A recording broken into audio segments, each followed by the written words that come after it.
Informasi jelang konferensi tingkat tinggi G20 akan disampaikan jurnalis Kompas TV Sinta Pramadewi di Nusa Dua Bali. Sinta, sejauh ini bagaimana pengamanan di area yang akan dijadikan lokasi konferensi dan juga di Bali secara umum?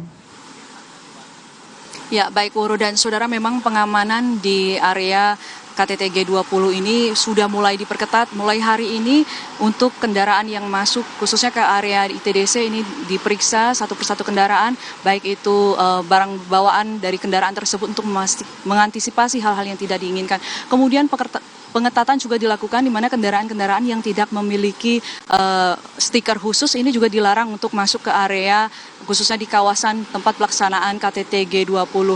Dan di setiap titik-titik jalan yang ada di menuju ke kawasan Nusa Dua juga dilakukan penjagaan dari pihak personil dari TNI dan juga Polri. Demikian, Ruru. Tadi ada penambahan 5 pos menuju ke Bali, salah satunya di Pelabuhan Gilimanuk. Kemudian untuk pengaturan lalu lintas menjelang dan juga selama puncak KTT G20, seperti apa penerapannya? Termasuk juga ganjil genap yang dilakukan, Sinta.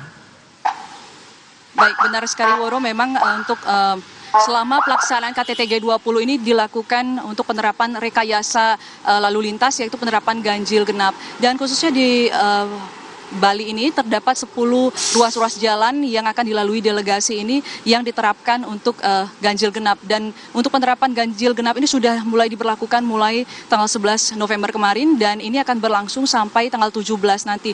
Dan untuk ganjil genap mulai diberlakukan mulai pukul 6 pagi sampai juga jam 10 malam. Dan dari pantauan kami memang situasi lalu lintas terpantau lancar dan untuk penerapan ganjil genap ini dilakukan secara dinamis mengingat Bali juga merupakan destinasi wisatawan sehingga diharapkan ini tidak mengganggu aktivitas wisatawan yang ada di Bali.